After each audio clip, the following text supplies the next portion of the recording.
Navan Üçparçalık Qıdıqistan namlıq televizyon teatrını əsərdəki əsl təsvir boyunca personajlarını tanlasa qaranglar. Bəlkə bu əsərdəki bəzi rollarga CBI'dən adam təklif qilishimiz, NBA'dagi topçularning buyumu tushmay qolishi mumkin. Nima shundaq deyman? Ondan sonra bu əsərdəki ən mühim personajlarning boy egizligini rəddərtimizni anlab baqlikmi? Zadim Üçparçalık Qıdıqistandagi ən egiz deyi jüründü. Dost mazmun qiziqadigan do'stlar, o'nji qilib bir tal yaxshi ko'rib, filmning davomini diqqat qilinglar. Qissa qildi bayon. Endi bularning ichida eng oxirgi tizildigini Savsav, yeni sizlarga yoqtirgan Savmingdi. Endi Üçparçalık qissada bu yerdagi Savsav haqiqatan eng murakkab personaj. Bu salbiymi, ijobiymi deb nurg'un tahlillar bor, shunami? Endi mayli qanday bo'lsin, birinchi buning botirligiga qo'l qo'ymay amalimiz yo'q. Öz vaqtida bu yerga dunjo bir tushkirib qo'ysa, men madam qo'rqib turgan vaqtingizda yetkultuz xanjarni kirib qashlayman deb petnalishi haqiqatan botirligi. Hamda asarda bu yerga Savsavning noat soqolli, ko'zi kichik, bo'yining egizligini 7chi deb tasvirlaydi. Hamda materiallarga qarasak, bu Xan sulolasi davridagi birchi hozirgi 23.6 santig tanka. İnsanlar tutunlar, ha, yo'l hisoblaymiz. Hamda shu bo'yicha hisoblasak, bu yerga Savsavning bo'y egizligi 1.65 atrofida chiqdi degan gap. Pakamika ba'zi qizlarning bo'yichilik pakka Savsavning bu ya. Endi bundan boshqa Üçparçalık qissadagi eng sat ikki donishmand bor. Bunun birisi Pangtong, yeni bir kimta bildiğalı bir piyonluq qilinglar. Bu ikkisining bo'y egizligini shu Savsavdan teng qurdash deb tasvirlaydi. Endi oltinchisi bu yerga Liu Bei haqin tog'isi Liu Shuan'di. Liu Bei Zhongshan Qingyang Liu Shengning avlodi. Endi bu asar qarasak Üçparçalık qissat eng mühim bir personaj nima? Endi buningki boshlanish nuqtasi eng to'ban, oxirlash nuqtasi eng yuqori. Endi üç qahramonning shapto'qti qasam ichishlaymiz, kapi üç qatim ziyoratlaymiz. Liu Bei to'g'riliq u ajoyib nodir hikoyalar asarda tulib teshib turibdi.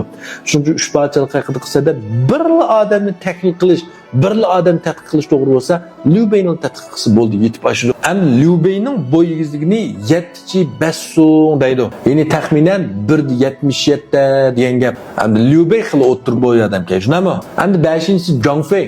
Bu yer Zhang Yidoni hammamiz bilamiz. Asardagi eng katta qahramon botirlarning birisi. Changban davında 3 qatim chaqmoqdek nar tatib, Savsavning boshlab kelgan 80 ming lashkarni qo'rqitib qochirayotgan.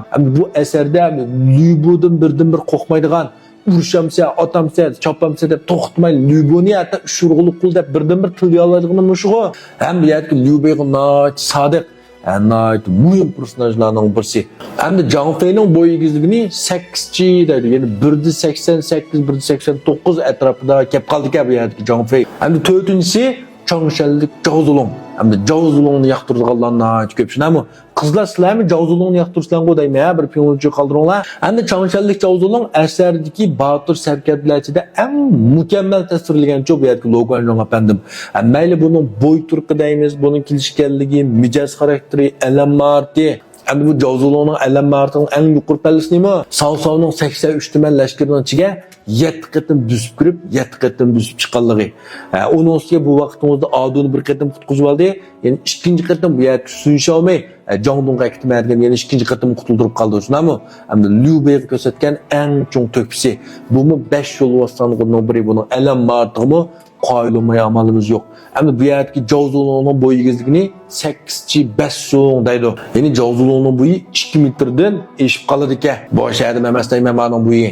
Zhao Zulongning naysining uzunligi 1.60 kilo ekan. Ya'ni Zhao Zulongning naysining uzunligi Savsavning bo'y egizligi bilan teng kelib qoldi degan gap. Ham 3-inchisi bu yerdagi Guayu. Guayu'ni yoqtirganlarni ko'p shunami? Men yoqtirman. Ham buning sadoqatmanligi butun asar bo'yicha birinchi tarixda bu ham birinchi o'rinda turdi.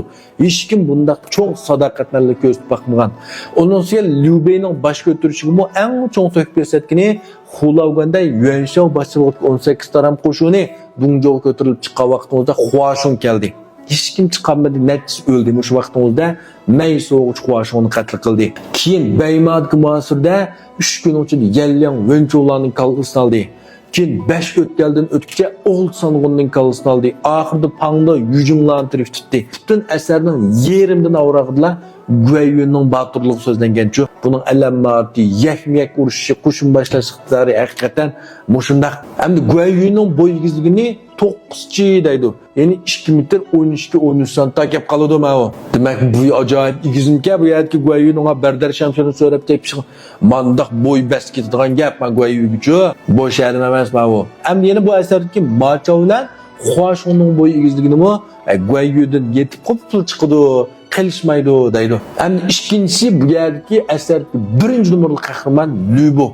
Lyubo zatning farqli Chilanto'riq otning, onun buning chas yalmani va jonida tangdoshsiz. Shunami? Endi butkul ishbachalik haqida qilsadimi, Yiliu Arjavsan gami, ya'ni birinchi o'ringa tizildigini bu yerdagi Lyubo. Xulovganda Sayingan Lyubo. 3 qahramonning Lyubolar urushi. Kin Sovsovning 6 baturining chiqib bu yerdagi Lyubolar urushi. Güvenmen şoji, tashqi o'qitishi. Bu yerki Lyubo haqiqatan asardagi bir tangdoshsiz palvon. Endi Lyuboning bo'y egizligini bir jang deydi. Endi bir jang degani 2 metr 36 bo'ladi ekan. Ya'ni bu yerki Lyuboning bo'y egizligi Yomingdan egiz yengap yerki Lyubochu. Demak o'ylab qo'yinglar, navada asarning asl tasviri bo'yicha Lyubodek bir odamni chiqirmaysiz desa, davlatimizda bunda chiqirgan, bu rolga tushadigan odam tapqil bularmi? Boy bo'lsa bast bo'lishini atayin. Boy bast tushgan bilan chiroy turib tushishini atayin. U tushgan bilan rol olishini atayin. Shunami? Demak, ters-ku. Endi Lyuboda egizi bormi u deganda boka materialni qarab baxtim. Ya'ni bu sarkardaning bo'y egizligi bir jang ishkichi deydi. Bir jang ishkichi degan necha sant ekan desanglar 2 metr 83 sant bo'ldi ekan. 3 metr kamli qoldi ekan mavju. Qaranglar 2 metr 83 sant bu qanday gap bo'lib ketdi. Mening ma ishxonamda 5 ta qishib qag'ida qo'ygan odamniki. Endi shu vaqtida haqiqatan o'shundoq egiz bo'g'imiti. Yakanda hozirmi o odamning ichida ba'zi ashtiq egizlar chiqib qoladi. Yoki shu vaqt sarkarning ichida biroz chiqib qolib, bo'y basida yo'g'on bo'lgandan keyin Barbara Batur sanımlab aldığı ütüp qalğan bo'lishimi mumkin, shunami? Ham 3-4 metrdan eshib ketgandan keyin mana shunday qadam o'tgan bo'lishi tamamen mumkin. Unda bu odam kimdir? Ismini bildiganlar bormi? Men deb bersammi, nada unda qadam chiqdi deysizlar qachon. Bildiganlar olib qolsa pinonchi qoldirib qo'yganlar yoki to'rdan izlab palonga deb baqsanglar bo'ladi. Sen go'yayidan jo'ng di juran shu deb izlab qo'yganlar. Unda pinonchi ko'rishdik. Rahmat.